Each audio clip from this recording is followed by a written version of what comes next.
नमस्कार। ईरान एक टारगेट है अगला। अभी लेबनान में घुसी इजरायली सेना और लेबनान में घुस करके उन्होंने क्या किया सबको पता है।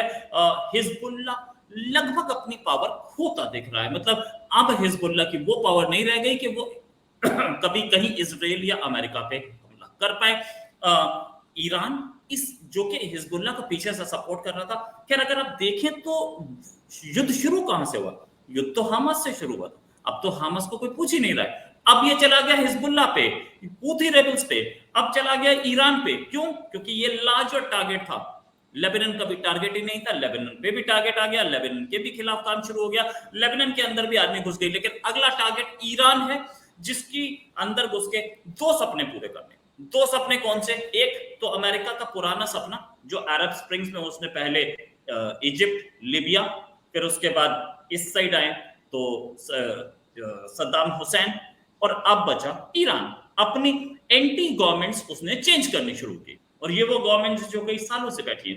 तो अब आखिरी गवर्नमेंट शायद असद को छोड़ के जो कि उधर बैठे हैं साहब अपने असद, लेकिन ये साहब ईरान वाले खोमेनी, आयतुल्लाह खोमेनी, ये कई दशकों से अमेरिका की आंख में काटा है। साथ में इजराइल और सऊदी अरेबिया, इन दोनों का भी सपना है कि शिया न्यूक्लियर बॉम्ब ना हो। इसी बात करने के लिए हमारे साथ लेविना जी, लेविना जी डिफेंस एक्सपर्ट है। लेविना जी बहुत बहुत स्वागत आपको हमारे शो में। लेविना जी, क्या अगला टारगेट ईरान है? Partially correct, yes. ईरान ही टारगेट है, ईरान का रजाइम जो आप बोल रहे थे कि क्योंकि जैसे आपने कल देखा, Netanyahu made it very clear he doesn't have any problem with Iranians, but he has a problem with the regime sitting in Iran, right? तो that makes the point कि ईरानियन से प्रॉब्लम नहीं है, ईरान की जो regime है उससे problem है। तो regime change can be expected for sure. So, your question was, will there be a war against Iran directly, right? Yeah, my question is कि will there be will there be ये सब के सब क्या regime change के लिए काम करेंगे? पहली चीज denuclearization के लिए काम करेंगे। Second thing, Denuclearization is definitely happening.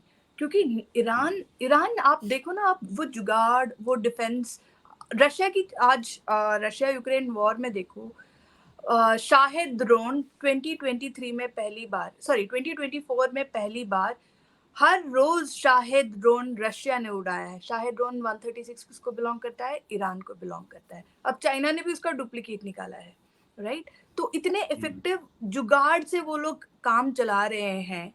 तो अगर न्यूक्लियर वेपन जैसी चीजें लग गए उनके हाथ में, न्यूक्लियर वेपन वो चलाएंगे नहीं चलाएंगे उसका उससे फर्क नहीं पड़ता है। पॉइंट इज, अगर उनके हाथ में न्यूक्लियर बॉम्ब या न्यूक्लियर वेपन्स आ गए हैं तो वो उसको दूसरों को दे use that nuclear weapon to arm twist others जो दूसरे रीजन में है। जैसे बाकी सारी कंट्रीज की बाकी सारी कंट्री जो बहुत रिच है ईरान के चारों ओर, पैसे पे उनका काम चलता है, उन सब के ऊपर ईरान की आवाज उठने लगेगी। सो डीन्यूक्लियराइजेशन मतलब Israel or other Middle Eastern countries cannot allow that to happen. तो denuclearization definitely हो रहा है। पिछले महीने मेरे को याद है जो इनका एक बशर न्यूक्लियर पावर प्लांट नहीं है, which is one of the nuclear power plants of Iran lies right opposite to Saudi Arabia. Bashar nuclear power plant जो है, it lies right opposite to Saudi Arabia.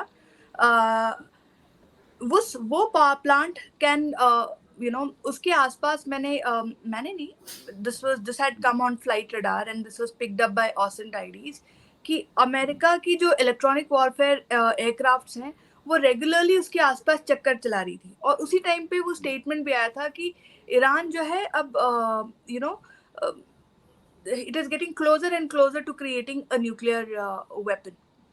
EU से इनके deal भी चल रहे थे। तो यूएस यानी इजराइल भी दोनों मॉनिटर कर रहे थे कि इनकी कितने हद तक ये लोग इसमें they have been successful, Iranians have been successful in creating nuclear fuel which can be used in nuclear weapons. तो इलेक्ट्रॉनिक वॉरफेयर जो इक्विपमेंट्स जो अमेरिका यूज करती है, जैसे पेजर अटैक से पहले EC-130H was used.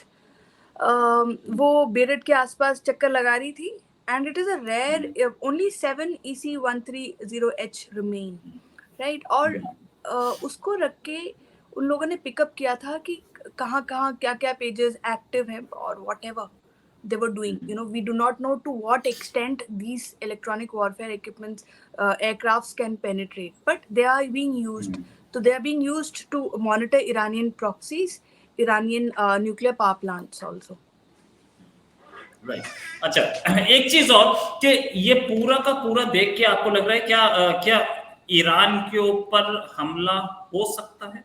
पहले हिजबुल्ला लेबनान को ठीक करके क्या जॉइंट फोर्सेस ईरान पर हमला कर सकते हैं? जैसे एज वी आर टॉकिंग, इस समय जब हम बात कर रहे हैं, रशिया के प्राइम मिनिस्टर ईरान में बैठे। You know, Iran और Israel, if they have to come face to face, इनकी direct army, you know, IRGC, ये लोग डायरेक्ट कभी फेस टू फेस नहीं आएंगे, कहाँ आएंगे, राइट? तो one they not come face to face because इनकी प्रॉक्सीज इसीलिए ईरान ने खड़ी की हैं। अभी भी हमास और हिजबुल्ला को ठिकाने लगाया है, हुतीस को नहीं ठिकाने लगाया है। हुतीस को ठिकाने लगाना थोड़ा प्रॉब्लमेटिक भी है, क्योंकि they are in the sea and they are like, Houthis का प्रॉब्लम और ही ज़्यादा कॉम्प्लिकेटेड है। वहाँ पे मल्टीपल कंट्रीज की इंटरेस्ट आती है, और हुतीस को जो है कतर भी सपोर्ट करती है। Qatar is an American ally, right?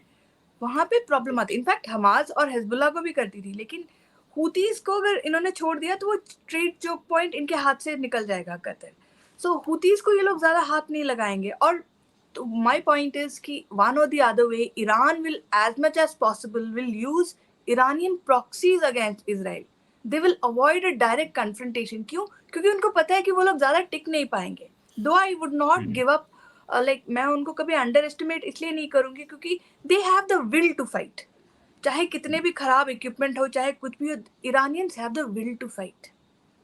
तो जहां तक इजराइल का ये है, इजराइल ने भी अभी 1 साल की ऑलमोस्ट वॉर देख ली है। They also do not want to get into a full scale war with Iran, right? ये इनकी इकोनॉमी को इफेक्ट करता ही करता है। वो लोग भी चाहेंगे कि यहाँ पे पहले ईरान में regime change is easier to bring about than going into a full scale war, because that is very expensive for everyone involved, चाहे वो अमेरिका हो, चाहे वो इजराइल हो, even America for that matter. It has been involved in Ukraine war since very long. इसका हम लोग देख रहे हैं अमेरिकन इकोनॉमी पे भी इफेक्ट हुआ है, राइट? नाउ इजराइल को भी वो लोग हेल्प कर रहे हैं। अब ईरान के साथ एक ये खुल गया तो मतलब एक और फ्रंट खुल गया तो सबको प्रॉब्लम हो जाएगी। All the countries know. So they will, as much as possible, Israel will use a regime change game. Iran will use Iranian proxies to keep Israel on tenterhook. मतलब इजराइल को emergency जैसी situation में रखने के लिए Iranian proxies, अभी भी इनके हाथ हुतीज हैं, हिजबुल्ला है, Hezbollah and Hamas. Hezbollah was one of Iran's best proxies. Houthis थोड़ा और complicated है, but yes, Iran will use that also against Israel, and they have been using already. तो मुझे नहीं लगता एक direct confrontation होगा between Iran and Israel, but there will be other ways of bringing down Iranian regime. इसका एक warning, या एक warning, नेतन्याहू ना, he works pretty much like Modi ji, warning दे देते हैं। उन्होंने अपनी कल वाली स्पीच में ईरानी नेतन्याहू ने बहुत क्लियरली बोला है कि ईरानियंस, आप लोग अपने रिजाइम के अगेंस्ट अपनी रिजाइम को गिराने की, जो आपकी गवर्नमेंट है उसको गिराने की कोशिश करो, क्योंकि वो लोग आपका इस्तेमाल कर रहे हैं वॉर में। एंड हमने देखा कैसे 2022 में वो एक ईरानियन लड़की की डेथ हुई थी। उसके बाद वहाँ पे प्रोटेस्ट हो रहे थे, मेनली ईरान के कैपिटल के चारों ओर। इतना बड़ा प्रोटेस्ट इतने बड़े स्केल पे ईरान ने in last 2 or 3 decades it had not seen. Iranian revolution के बाद अब जाके देखा होगा इतना प्रोटेस्ट। उस टाइम पे भी ईरान की गवर्नमेंट ने बोला था कि इजराइल रिजाइम चेंज को को पुश कर रही है ईरान के अंदर, इसीलिए प्रोटेस्ट हो रहे हैं। तो या Israel will play that game once again, and why not? Everything is fair in love and war. Mahmoud Ahmadinejad Iran के फॉर्मर प्रेसिडेंट, उन्होंने बोला कि उन्होंने एक ग्रुप बनाया था जिसमें ये पता लगाना था, ये कल ही का स्टेटमेंट होगा, कि जिससे ये पता लगाना था कि ईरान की सॉरी इजराइल के कितने एजेंट्स हैं ईरान में और उनको खत्म करना है। वो जो उन्होंने ग्रुप बनाया था, तकरीबन 10 साल बाद पता चला या 20 साल बाद, जल्दी नहीं पता लगा, कि उस ग्रुप का चीफ और 20 और ऑफिसर्स उस ग्रुप में जो थे वही इजरायली एजेंट्स थे। ये उनका स्टेटमेंट है। इतना अंदर डीप परकोलेट कर चुका है इसराइल ईरान में। तो क्या आपको लगता है जल्दी एक रिजीम चेंज आने वाली है? क्योंकि नेतन्याहू ने भी बोला कि जल्दी चेंज आने वाला रिजीम में। I do believe it is happening. मैं ईरान की कंडीशन बताती हूँ कि ईरान की intel agencies are definitely failing. One of the examples is कैसे हिजबुल्ला चीफ को निकाला। हिजबुल्ला चीफ को निकालने से पहले उस टाइम पे हिजबुल्ला जब मीटिंग रख रही थी तब नेतन्याहू भाई साहब थे यूएन मीटिंग में। तो हिजबुल्ला ने सोचा था, हिजबुल्ला के चीफ लोगों ने सोचा, चीफ और टॉप लीडर्स ने सोचा था कि जब नेतन्याहू यूनाइटेड नेशंस की मीटिंग्स में हैं, दूसरी कंट्रीज के लीडर्स से मिल रहे हैं, he will be under a pressure to not carry out any major attacks. ऐसे ही होता है राइट। जैसे मोदी जी बाहर गए हैं उस टाइम पे कोई वो लोग पॉलिटिकल फिगर्स हैं, ये लोग कोई रिस्क नहीं लेना चाहते अपने रेपुटेशन पे उस टाइम पे। तो नेतन्याहू भी अपनी आर्मी को थोड़ा नीचे रखेंगे, क्या कहते हैं, उनसे बोलेंगे कोई बड़ा अटैक नहीं करो। और हिजबुल्ला ने क्या किया, करेक्ट उसी टाइम पे नसरल्लाह और इन लोगों ने अटैक क्या कहते हैं अटैक रखी right. What is this on the screen? ये उनकी स्टेटमेंट है। Okay, coming back to the point. Iran's secret service has established a unit to target Mossad's agents within Iran. However, the head of the unit turned out to be a Mossad agent with 20 other agents. So coming back to what Hezbollah did. So Hezbollah ने क्या किया? Hezbollah pulled its guards down. They kept meeting of all their big top leaders. इसीलिए सारे एक साथ मर गए ना। सारे लीडर्स को एक साथ रखा क्योंकि उन लोगों ने एक्सपेक्ट किया नेतन्याहू तो कंट्री के बाहर है, कोई बड़ा ऑपरेशन होगा नहीं। और उसी टाइम पे क्या हुआ, आज जैसे इंडियन आर्मी के चीफ ने कंफर्म किया, हिजबुल्लाह की चीफ नसरल्लाह ने अपनी लाइव स्पीच रखी थी। इजराइल ने क्या किया, अपने एयरक्राफ्ट्स को भेजा और एयरक्राफ्ट्स ने सोनिक बूम, जो बहुत आवाज, बहुत लाउड नॉइस आती है, वो रख के ट्रायंगुलेशन मेथड यानी डिफरेंट फाइटर जेट्स की सोनिक बूम से पता लगाया कि ये जो लाइव रिले हो रहा है, नसरल्लाह जो लाइव टेलीकास्ट कर रहा है वो कहाँ से आ रहा है। उन्होंने बिल्डिंग का पता लगाया और वो था एक यूएन स्कूल के 53 मीटर्स दूर। ठीक है। यहाँ पे Iranian Intel failed, Iranian and Hezbollah Intel massively failed in figuring out कि इजराइल किस एक्सटेंट तक जा सकता है उनको ये करने की। यहाँ पे जो आपने खुद बताया कि उनकी intel agencies, see we have to understand Iran has an economic problem. वहाँ लोग पैसे के लिए बिकने के लिए रेडी हैं और इजराइल के पास क्या है, पैसा है, टेक्नोलॉजी भी है। Israel, this is why Israel is one of the most dangerous countries. वो पैसे फेंकने के लिए भी तैयार है, एक्शन लेने के लिए भी तैयार है। लोगों के पास पैसे होते हैं लेकिन रिस्क नहीं लेते। इंडिया भी ये रिस्क ले सकता है लेकिन क्यों नहीं लेता, राइट? क्योंकि एक तो अमेरिका जैसा कोई पीछे बैकिंग करने वाला भी होना चाहिए, right? That is another thing that Israel has. It has money, technology and America will support it to any extent, right?